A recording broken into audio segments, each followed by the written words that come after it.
Some of the most challenging years South Australia has faced since the early 1990s, I suspect, and those challenges still go on. And as you know, this is a very important time for South Australia in terms of its the state of its economy and in terms of the relationship that we have with the national government at a time with the election coming in. So to address these issues, I'd ask you please to welcome the Premier, Jay Weatherill.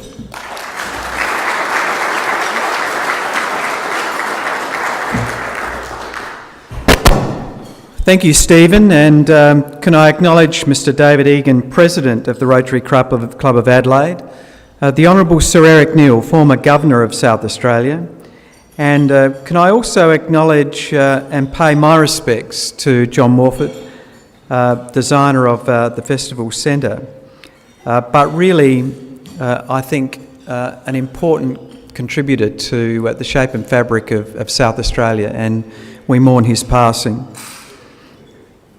I'd also like to acknowledge that we gather today on the traditional lands of the Kaurna people, and we acknowledge their respect for their country.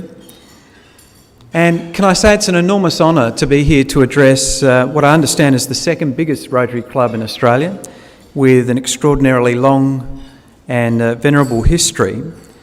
In this beautiful place, this is one of the most favourite rooms I have that I often speak in South Australia, this cathedral room. Unfortunately, you can't see the beautiful view that you're often greeted with here, but the architects that designed this building, as with the rest of the Adelaide Oval, really should be congratulated for the way in which they've constructed not only this whole oval, but this beautiful room. You walk into this room and you see the beautiful picture of the cathedral framed up by the window, and it's just a lovely... There it is over there. You've got your view. And it is, I think, for me, an example of what's possible in South Australia.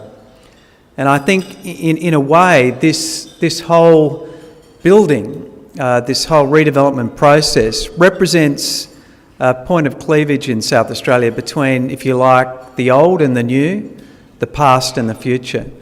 I can remember the discussions about redeveloping Adelaide Oval. I mean, most of you here who have had anything to do with this oval would know that it's one of the great stadiums of the world. And there was enormous anxiety when we proceeded on the path of actually redeveloping it, about whether we would lose what was beautiful about this oval in the name of something new and modern. But what in fact has happened here is that we've created this first-class stadium, so it's a beautiful event space and does wonderful things for the sporting events and other events that are conducted in it. But at the same time, we've also created something that does something rare in stadiums. It looks outward as well as inward. So it addresses the surroundings, the parklands in which it's nestled, and creates some of the most beautiful event spaces that we have in our city. But at the same time as doing all of that, it actually retained everything that we loved about the Adelaide Oval, the beautiful scoreboard, the sense of the continuity with the past, with the brickwork at the back of the Western Stand. That sense of being at an oval, not a stadium. When you arrive at the ground, you see the grass, which is something which is more familiar of a suburban football ground than a massive inner-city stadium. And of course, we added to that beautiful footpath that takes us across from the other side of the river, and so the experience begins even before you arrive. The reason why I say this is such an important point of departure is that it represents a change in thinking in South Australia. Are we too timid to actually make a big, bold statement, do something big and back ourselves in to actually do it beautifully and us be successful at it? Or are we just going to shrink in the face of the challenges that we face? And of course, we have to grasp our future. We're not in a period of time where we can afford half measures or to simply think that business as usual is going to carry us forward. It's been 180 years of this extraordinary social experiment, South Australia. And for much of its existence, there has been this tension between the precariousness of our ongoing existence as we sit here on the edge of a desert without some of the natural advantages of other places. But at every point in our history, when we've been confronted with a challenge, we've risen to that challenge and transcended it and become bigger and stronger in the future. And that's what we really face now in this particular part of our history. I want to speak to you about two things. I want to talk a little about the contemporary circumstances we find ourselves in by reference to a few recent experiences that I've had. And then I want to also talk about the upcoming federal election campaign, which looks like it's upon us. It looks like it's already started, actually. It may be an early election in July, or if not, there will certainly be election by September. And talk to you about a few of the asks that we have of the Commonwealth Government in partnership with South Australia, which will assist us in the transformation of our state and our economy. But for us, we're halfway through the current term, as Stephen has acknowledged, and what we do know is that this is a very unsettling time if you're in an industry which is in decline, but also a very exciting time if you're in a new industry that's growing. And these two things are simultaneously occurring. It would surprise most people to know that in South Australia over the last 12 months, we actually created out 8,000 more jobs than we lost. Most people would think that it was a bit the other way around. But so for every job that you've seen lost in the television and the papers, we've replaced every one of them and we've created another 8,000. Now, it's not enough. We need to create more to make a dent in unemployment. But what that tells you is that there's an enormous amount of destruction and creation that's going on in the South Australian economy. And that's unnerving if you've lost your job. It's exciting if you're in a new business and you're creating work. But those two things are going on at the same time. Of course, the challenge for us is to grow those industries which are in the growth phase more quickly than the ones in decline. And obviously, we're seeing the threats to steelmaking, car industry, the lull in the defence sector before Commonwealth decisions are made. But at the same time, we're seeing exciting new industries, growth in international tourism, growth in international students, renewable energy, driverless cars, health and medical research, advanced manufacturing. So in this environment, it's vital that the government gives clear direction about and clear information for the community. We're not going to create the jobs in government, but what we can do is give clear guidance about where growth is occurring and equip the community with the capacities to actually seize those opportunities. So we did, 18 months ago, launch our economic plan, 10 economic priorities, which look at those parts of the state's economy which need to grow more quickly than the others around us, and the drivers, the things that are going to make that happen. So resources and energy, food and wine, attracting more international students and tourists, growing this extraordinary health and medical research sector. But to make that happen, making sure that we are the best place to do business in the nation, overcoming some of the natural disadvantages by being outside of the global capital cities of Melbourne and Sydney, to actually make sure that our voice is heard above the crowd of people who are looking for international attention, using our city as a means, an arrowhead through which we drive South Australia into the international marketplace, going into the international marketplace and actually promoting ourselves to the world. So obviously the biggest challenge is jobs. We've got a 7.7% unemployment rate, which is far too high. But there are other jurisdictions that have been here before, and I just want to share with you some of the observations that I have in my most recent visit to the United States. I travelled through some of the so-called Rust Belt states. The Rust Belt states, the states or cities like Pittsburgh that had a big steel industry, a big white goods sector and other manufacturing sector that fell into massive decline in the mid-80s. Pittsburgh, 20% unemployment. Today, 4.6% unemployment.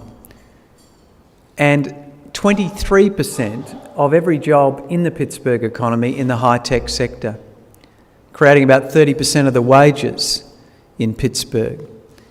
What happened?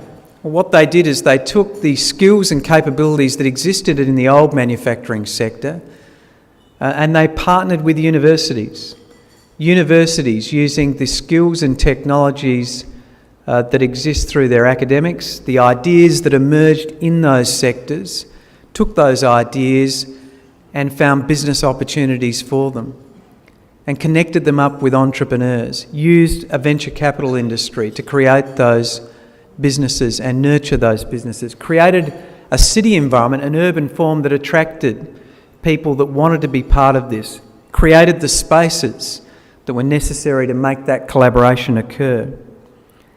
And as a consequence, have turned around the whole of those Rust Belt states, which are now called the Brain Belt economies of the Midwest of the United States. So high quality, knowledge intensive jobs, and essentially sharing the intellectual property that emerged from our big investments in our universities. And this is an opportunity for us. I know the theme of today is South Australia as a gift to the world. Well, this can be our gift to the world. We can offer ourselves here in South Australia as a test bed for the new technologies and the new ideas. And we're beginning to do that. And there are great opportunities for us to do that. I noticed the other day that each of the Vice-Chancellors got together and decided to promote to the national government that we would be the place that would be a defence growth centre, so a centre of excellence for defence industries here in South Australia, building on the great strengths that exist in the Defence Science Technology Organisation, building on the strengths that we have in the shipbuilding and submarine building sector, and offering ourselves as a place for the nation to conduct this research. And this is a realistic and viable proposition, and I'm pleased to say the Commonwealth Government has got in behind that idea and has committed substantial resources to South Australia to become a growth centre. There are opportunities for us to make a similar pitch to the Commonwealth in relation to cybersecurity. This great emerging need for us to protect the data that exists from just about every electronic device that exists. Every single thing that you touch that's got an electrical current flowing through it at the moment generates data that can be captured and used and analysed, but importantly, data that can be stolen and used against you. This is a massive area of growth and opportunity, and we have the people with the skills and capacities to actually understand that. Indeed, when I was in the United States, I met a young man called David McDonald who has created a Silicon Valley high-tech company called Buddy Platform, which does precisely this. Explores how we harvest the data that exists from everything that moves and actually analyses it and uses that for people to run their businesses more effectively, but critically also safeguards that information. He has made a thriving business of that. He's now just opened up his next international office in Adelaide because he knows that he can do exactly what he needs to do in Adelaide and service the whole of the world from here. And indeed what he's done is extended his working day by another 8 hours given the time zone difference. He works compatibly with his office in San Francisco and here in Adelaide. Adelaide as a test bed for the world, our gift to the world. Driverless cars. We were over in Michigan looking at the way in which each of the large car manufacturing companies are now addressing this issue. The head of research and development at General Motors, Holden, told me that there has been more technological change in the car industry in the last 5 years than there's been in the previous 100. And this is likely to continue. The 4 areas of innovation they're interested in is cars in terms of their sensing capacity, collector of information. Cars in terms of their autonomous activities, that is driving themselves or at least many of their functions. Electric cars, and of course the sharing economy. These are the 4 areas of innovation each of the large car companies are talking about. And we're not just talking about fringe companies that are actually getting involved in this, like Tesla and Google. This is mainstream. This is General Motors, Holden, Toyota, Nissan. In the last few weeks, Holden and Ford have made billion-dollar acquisitions of companies with technologies in these areas. We fortunately have a campus of Carnegie Mellon here in South Australia, a great international university which is based in Pittsburgh. They have a strong relationship with General Motors. We're in discussion with them about South Australia being a further test bed for this technology here in South Australia. So this is the future for our state, looking outwards to the world, but offering ourselves to the world as a test bed for ideas, using our skills and capabilities, not trying to compete on the basis of cost.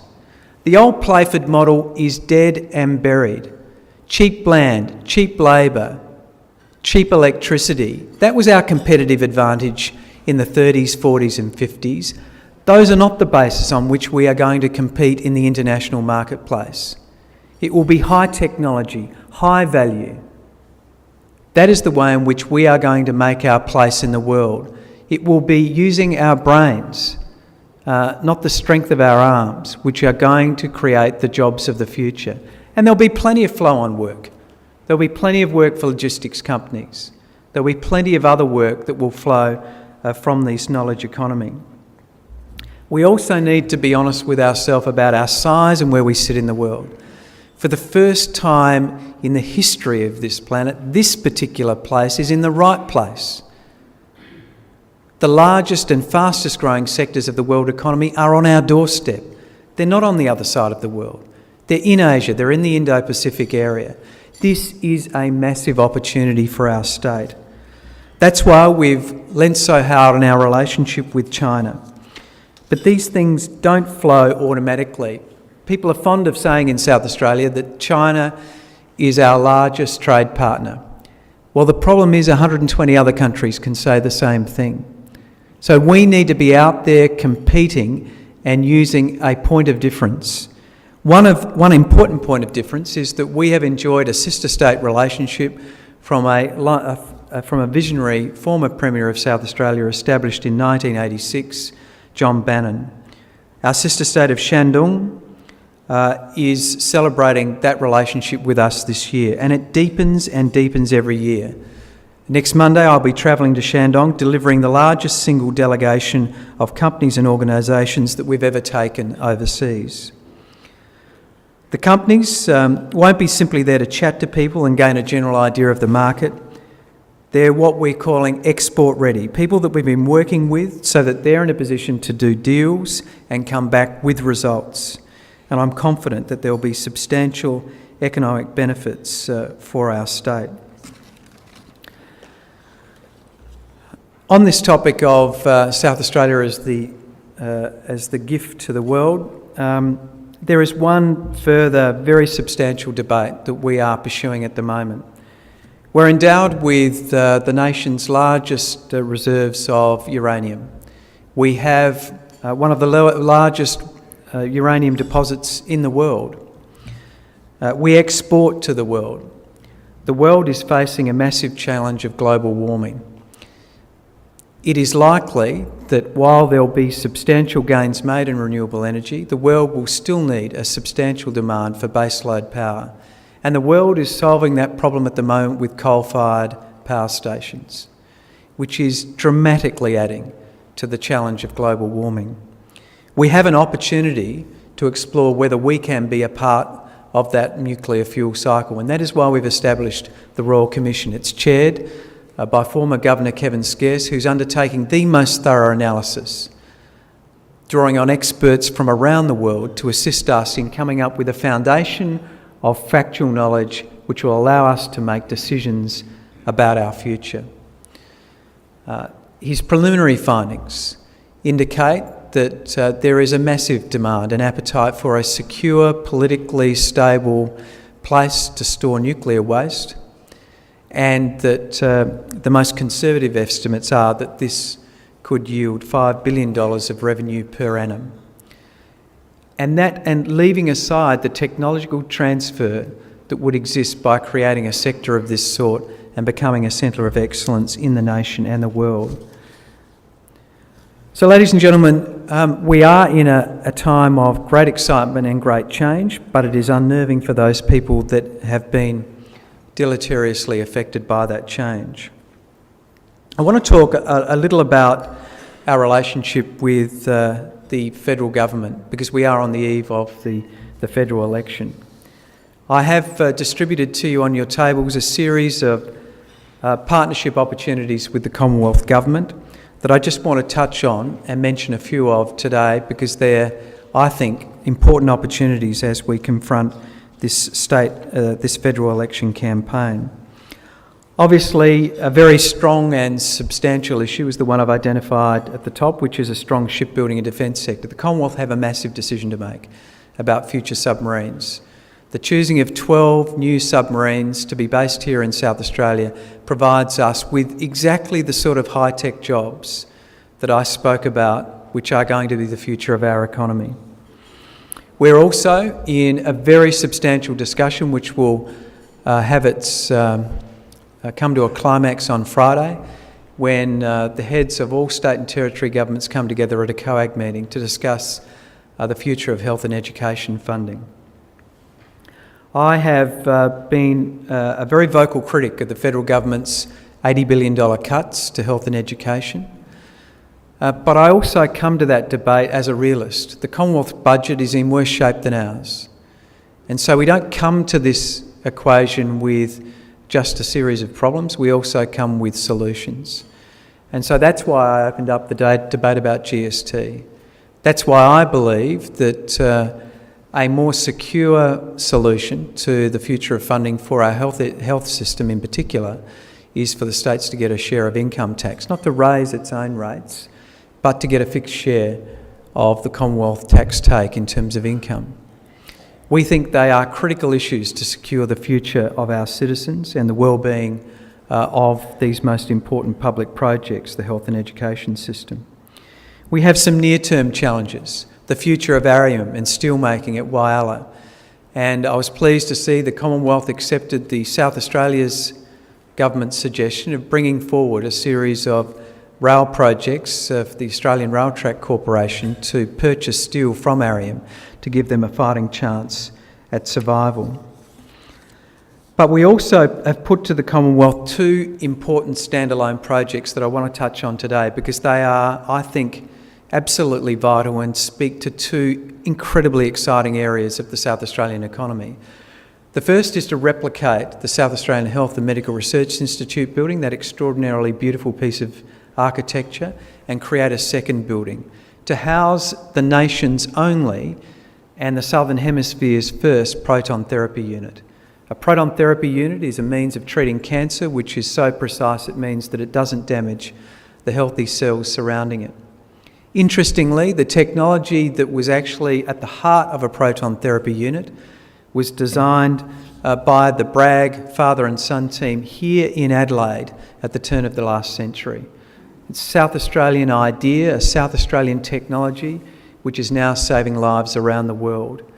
This project would not only put us on the map here in the nation, but around the world, save many lives, and also save the Commonwealth an enormous amount of money, because it cost them about $250,000 to send people overseas for this treatment.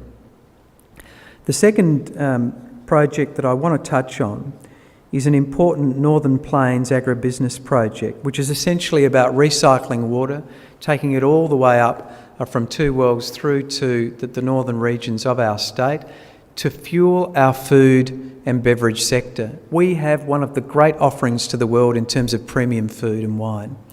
What we need is water to grow that sector even more quickly.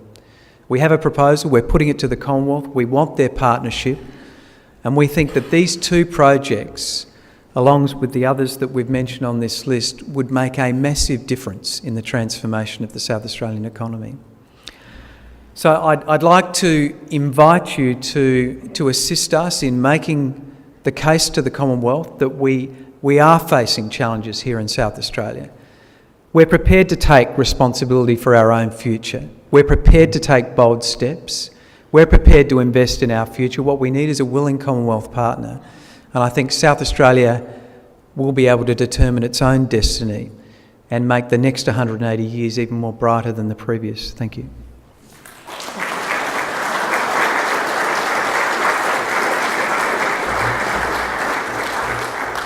Time for a couple of questions. Is there anyone who has a question? Up the back. Thank you very much for this speech. And as someone who works in the technology industry, I fully concur with what you're saying. I wonder if you could comment on an observation that I make. I've just moved back to Adelaide in the last 18 months from Queensland, which has wonderful weather. But it seems to me that what's not promoted in South Australia, and we are our own understanding that, is the quality of life and what it's like to actually live inexpensively and to save up commute times. And having lived in Melbourne and Brisbane, I can tell you it's just shocking what it's like to live in the cities. And we don't seem to be able to take advantage of that. And I don't see that federal governments of both persuasions do much to promote smaller states. So a lot of good come to both of those.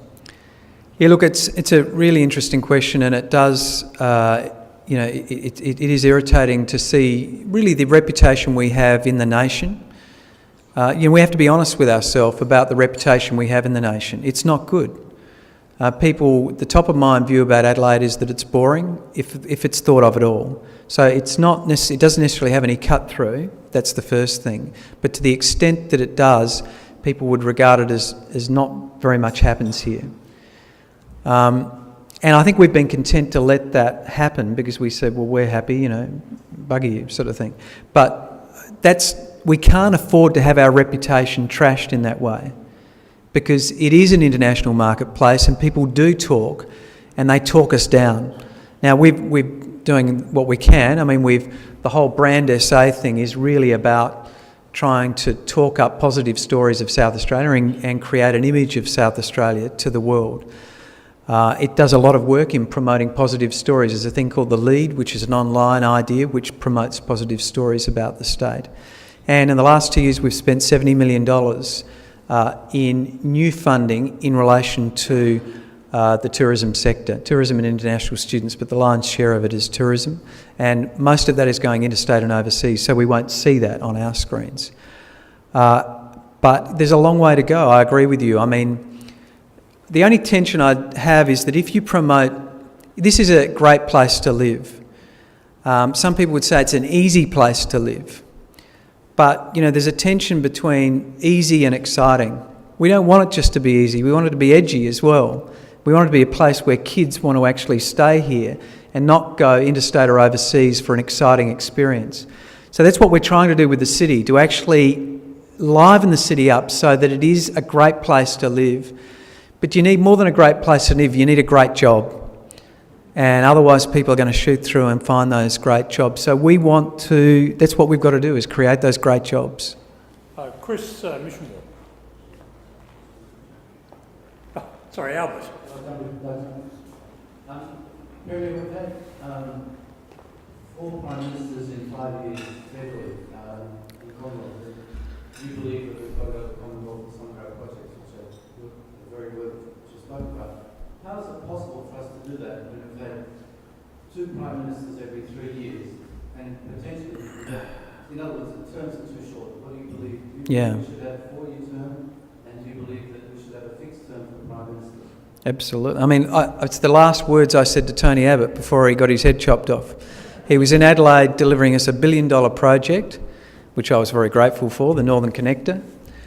And as he left, I said, we've got to have 4-year fixed terms. I mean, this is insane. We'd start talking about election about a year after the Prime Minister is elected. It is just nuts. I mean, we at least have 4 years. They're fixed.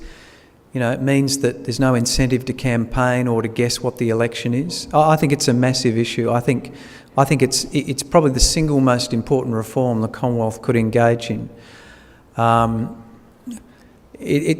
Ironically, we've been one of the most stable democracies in the world. We haven't had much turnover in Prime Ministers, yet in the last period of time it's become very unstable.